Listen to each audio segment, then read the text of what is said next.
Thassa's Oracle and Paradigm Shift as the combo. But it's removed some of the weaker Merfolk pieces to replace with some of the stronger wizard pieces using Watcher of Tomorrow from Modern Horizons and Baron, which we already mentioned from M21. Yeah, I'm excited to see how this one turns out. I've just been very distracted by the fact that Martyr has a dog. We have seen the dog on stream like twice. And I love doggos. So we both kept on 7 here. And the interesting about Martyr's deck is he's playing 4 Chalice and 4 Ether Vial, which makes no sense to me as a person who has played Chalice decks. Hey, no. And a person who has played Ether Vial decks. I play 2 Chalice in my sideboard of Death and Taxes. Oh, Rest yeah, in peace, no, Death I and mean, Taxes. I'm okay with the whole Chalice in the sideboard Death and Taxes thing. That can work, but We're down to 18 for Prez.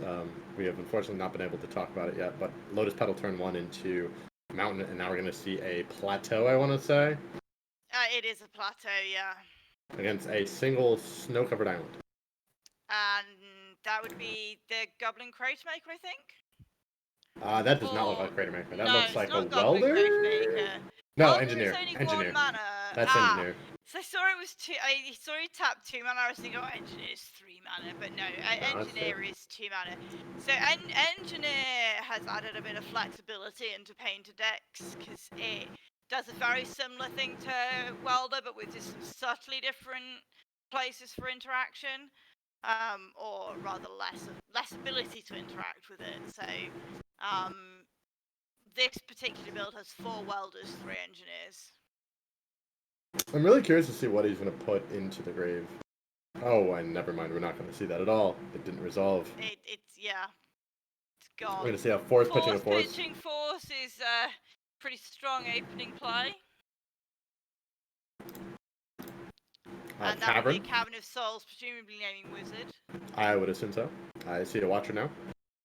He does have True Name Nemesis in there, which is the only wizard in the deck that the only card rather in the deck that isn't a wizard. It is a Merfolk Rogue. It might as well be an honorary wizard at that point. Yeah. We're gonna see the Watcher hiding away creatures. Watch for Tomorrow has this hideaway, which isn't quite as good as Silvergill Adepts. If you reveal another Merfolk, draw a card, but it's the makeup for that. It does add you card selection. It's at least that. Yeah. Yeah, card selection, but getting it later.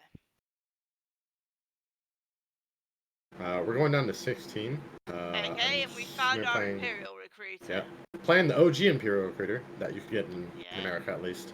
The white bordered one. There's Painter. Yep. Now Painter is a very fun card for those who are newer to Legacy. It doesn't really come around often. You get to name a color and your deck becomes that color. Yeah, well both decks become that color. Yeah, it's not really relevant for yourself most of the time. Yeah, I mean it's typical to name blue even if the other deck is non-blue because then it means that your Red Elemental Blast and Pyroblast will work against them. Yeah, that's really relevant. In this case, you could also name blue and then mill yourself out for just completely killing yourself at some point. That is a way that you can just choose to not win. You never do that. If you really want to not win games, I hope that people are here tonight to win games. So I imagine this Enlightened Tutor is going to be going for the other half of the combo, which is Grindstone. Yeah, there are 3 main board, and I'm assuming that is what I would go for. 3 mana getting tapped. Is that for the? That's for a Recruiter. I saw it get tapped on Martyr's side and then get untapped, so I think that was thinking. Yeah. But no, we have reached our Grindstone.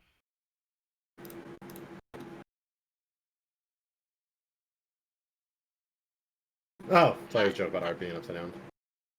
I mean, that does mean that he has the combo there pretty much straight away. He's got to play the Painter, activate the Grindstone, which he doesn't have quite enough mana to do. He needs... Painter is... 2, right? Pain just 2 to cast. Oh, he does have the mana. It's 2 to cast Pain to 1 to activate Grindstone, but Grindstone isn't. Oh no, sorry. No, it costs 3 to activate. 3 to activate, 1 to cast Grindstone. So he's a bit of mana short, but he. Oh no, he's not, because that's a City of Traitors, and he's got a Lotus Petal out, so he's actually got. That is a 2. He's got 5 in total. Oh, he needs 6. Yeah, he needs 6 for it to all happen in 1 turn. Yeah, you need 1 more mana. So there's the Grindstone out. I figured that Force of Negation was there because as he tapped the mana, yeah, 3 mana is pretty auspicious. Tutor was played. I was like, I think that's a Force of Negation in hand. We're gonna lose 2 life off the tomb here, probably. Maybe. We're thinking about playing Painter.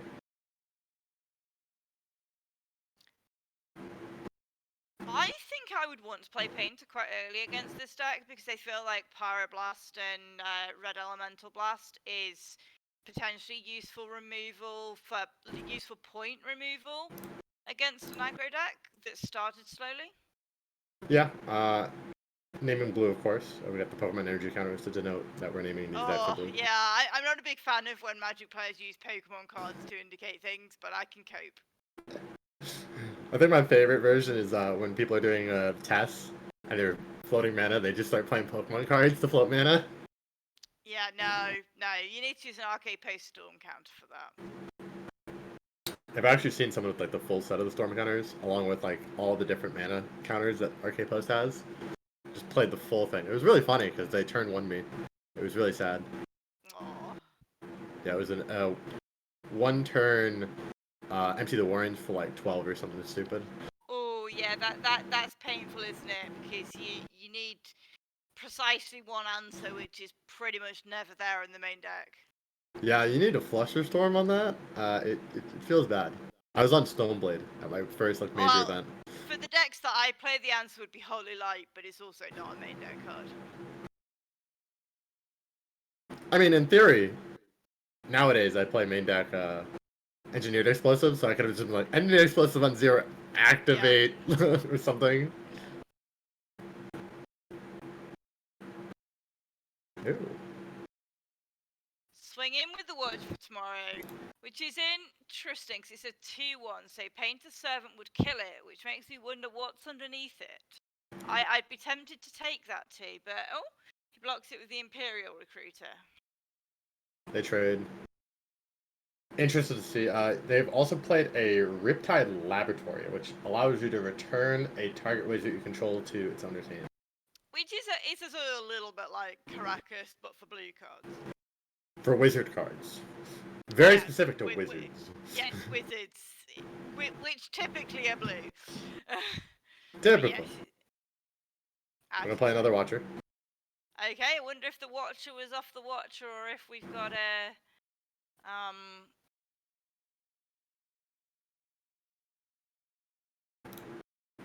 I'm beginning to wonder what they're tapped, putting. Does it? It does. It does. It does? Okay. Yeah, this creature enters the battlefield tapped on Hideaway Reminder text. Ah, right, okay, that's where it says it. Yep. I was thinking the same thing, which is why I double-checked what it actually said for the Hideaway. This time I will be aware. Right, so now we bring out the Goblin Welder. Mm-hmm. That is actually the Goblin Welder. Hang on, is that the Goblin Welder? Yeah, that's the Welder. Yeah, Welder's OG art. Like it.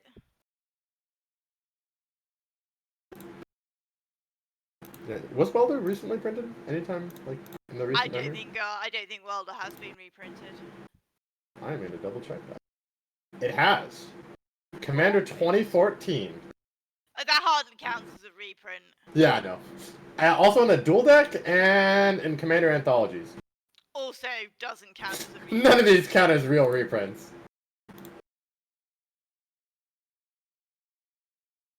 Also, when we were talking about recently, I think that dual deck is from like 5 years ago. Yeah, that's not recently anyway, so I'm gonna dispute you on both points, recently and reprint. Yeah. I think recently is just our bias of like, that was probably not too long ago. Chuck's date, 5-6 years ago. Man, we're returning to Ravnica already? Didn't we just return? Oh, that was... No, we're back in Ravnica. 7 years ago?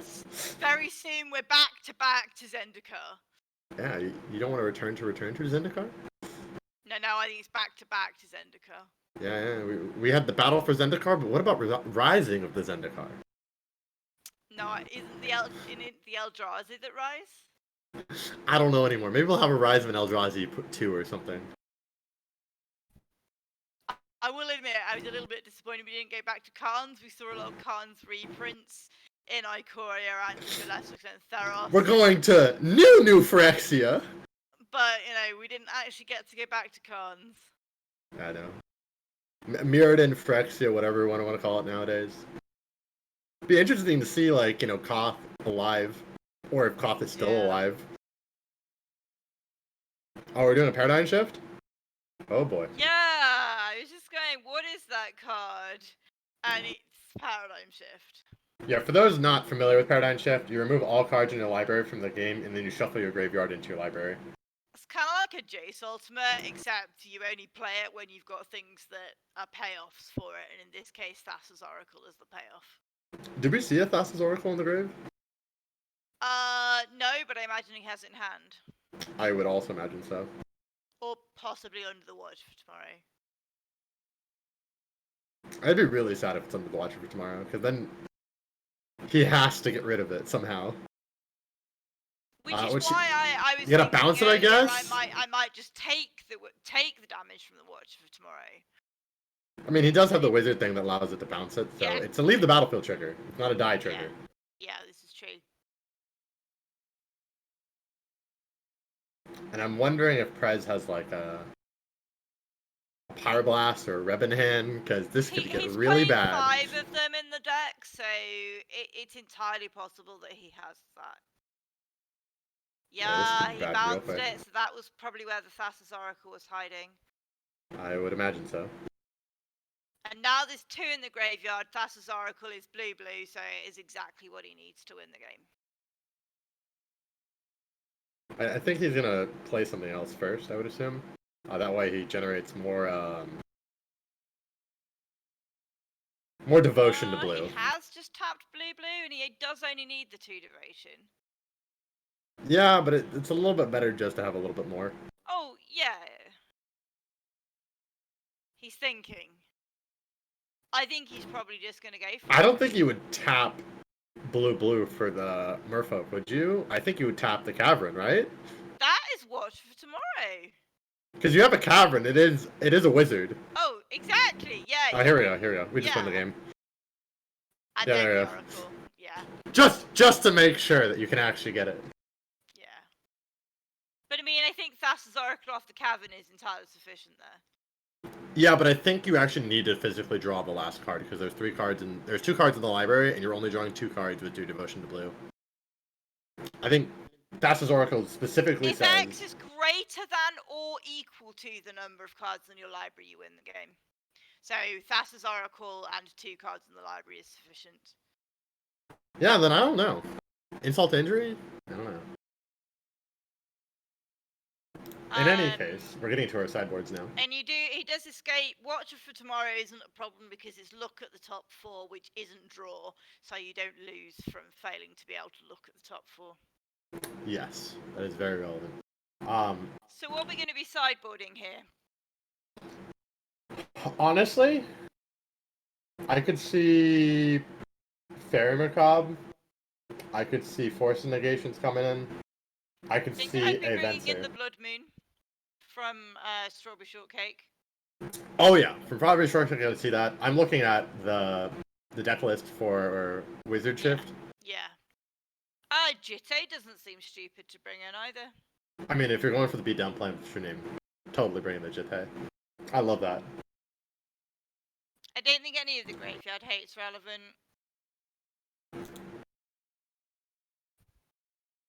Yeah, looking on Prez's side, you gotta also remember there is a Karn, 3 of them. So touching any of the artifacts on the sideboard is gonna be a bad time. Yep. Do we think that Martin needs to bring in Venser? I think bringing Venser would be fun.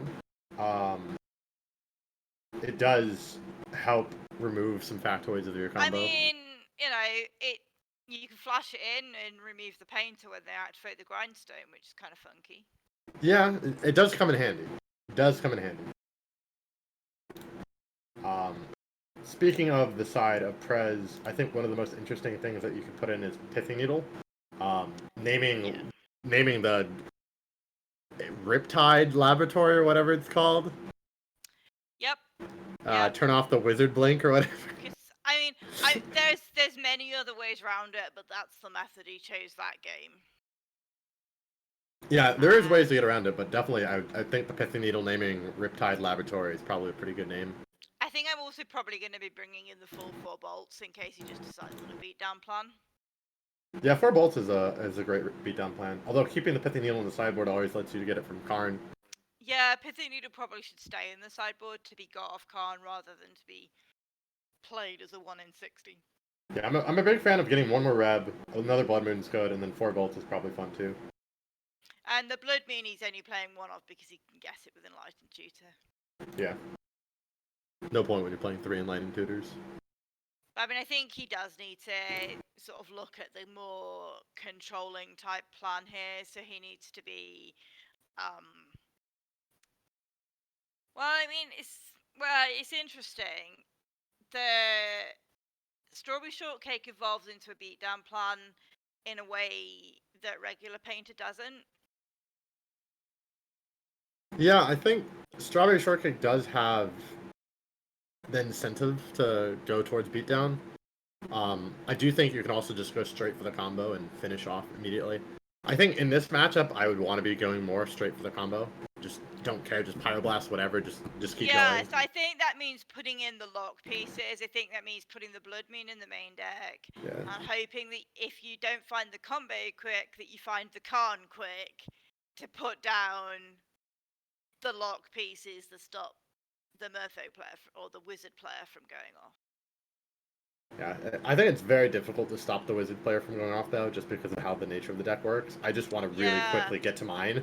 I mean, I saw Marta play the Merfolk version of this 3-4 weeks ago, and it definitely seems slower than this. I don't know what the average game is. You know, Legacy is still an open enough format that whilst there are some decks that really are solid tier 1 decks, there are space for other decks to be discovered and be tier 1.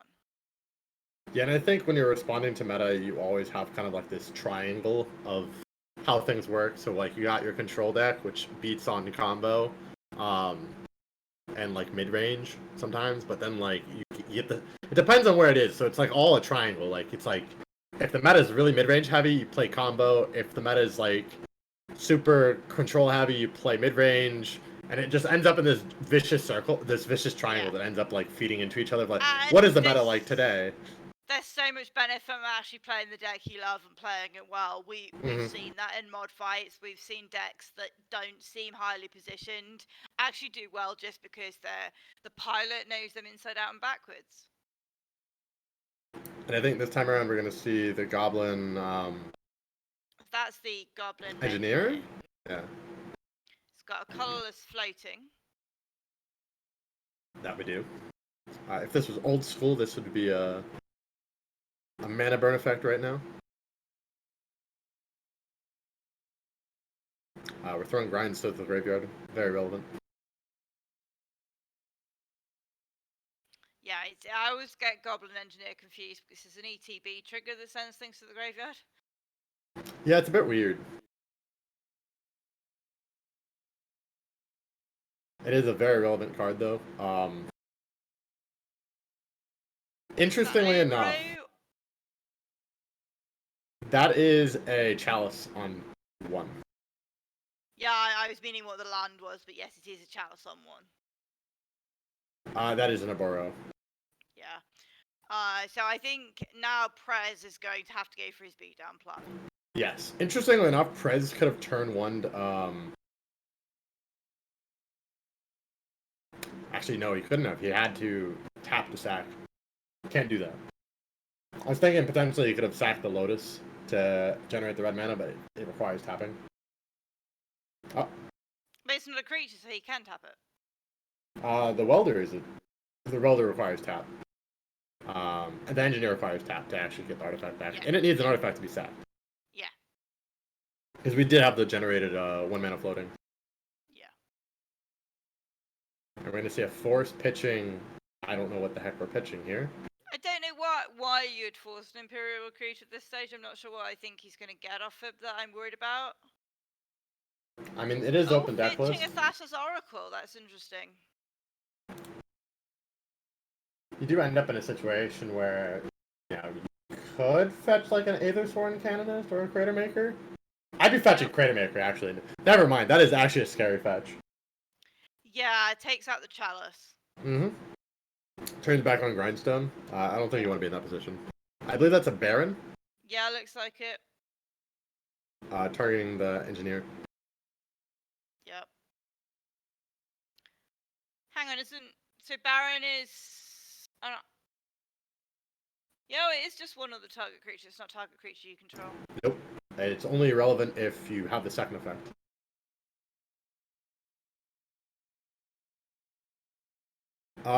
Great Furnace. Yeah, is that the artifact land? It's the red artifact land. It's an extra target for sacking to Goblin Welder. Yes. It's only going to be relevant in artifact decks that really need it. In Strawberry Shortcake, it'd be relevant because you can sack your land to get back a Grindstone if you have Engineer out or Welder. You typically don't see it often because not a lot of decks run it. Yeah. Well, and of course it's banned in Modern. Yeah, well, we're talking from a legacy perspective. Sees reasonable amount of play in Pauper. Yeah, we're talking from a legacy perspective. Yeah, talking from a legacy perspective, as far as I know, it only sees play in Painter and Red-White Painter, and it is the only artifact land that sees play.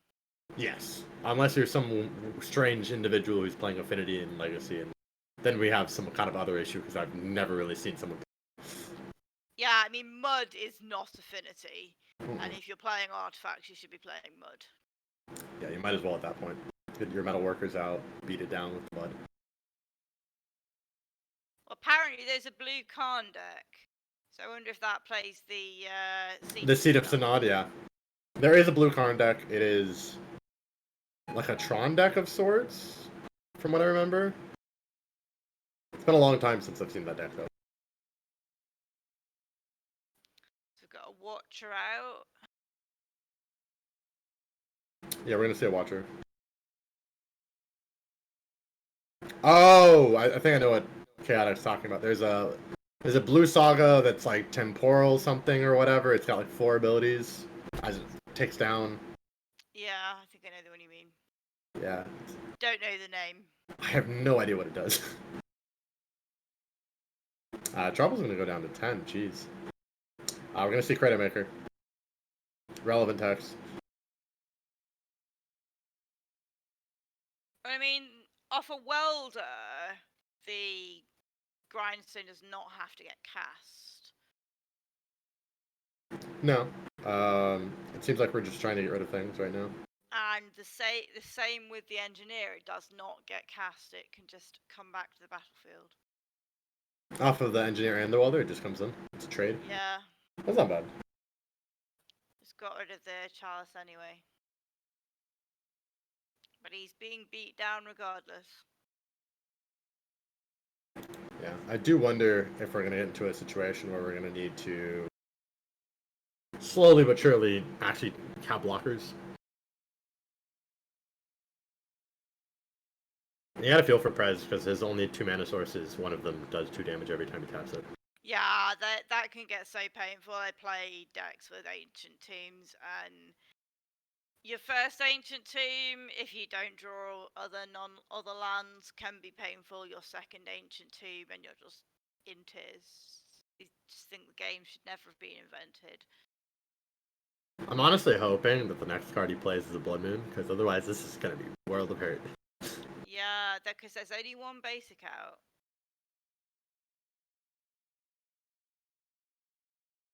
Kind of curious what the 5 is for.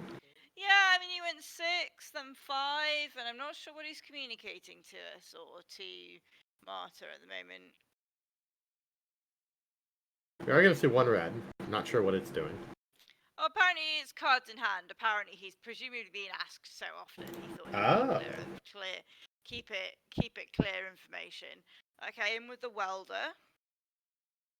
There's the welder. And welder is a tap ability, so it does have to wait a turn. It also requires 2 artifacts. Yes.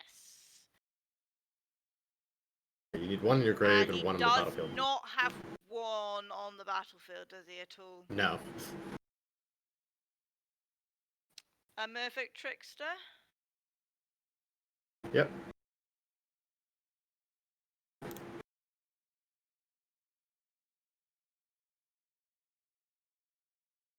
We're going to be blocking? Okay. Goblin Welder has not done anything.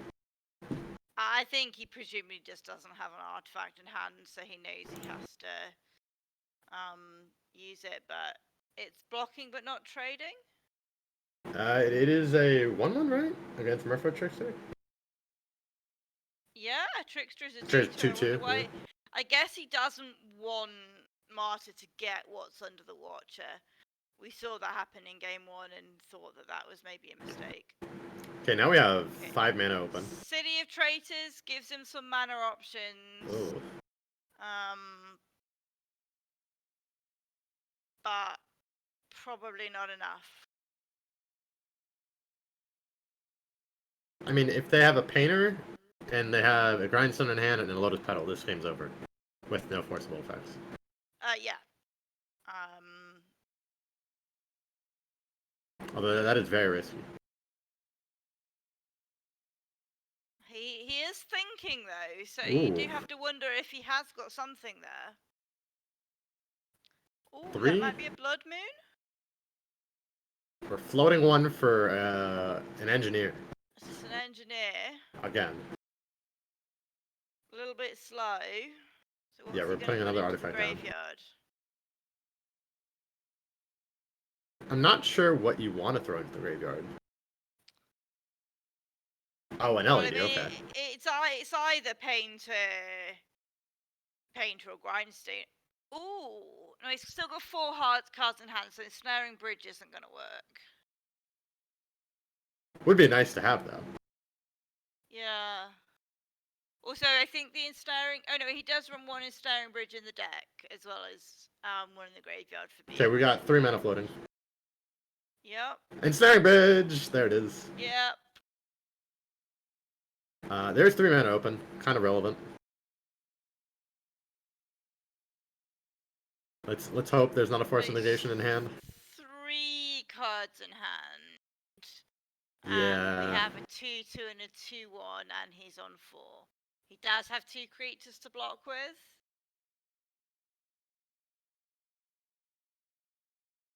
I don't know. This ends up in a weird situation.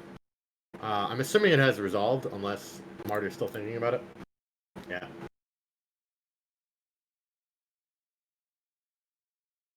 We're seeing 3 in hand.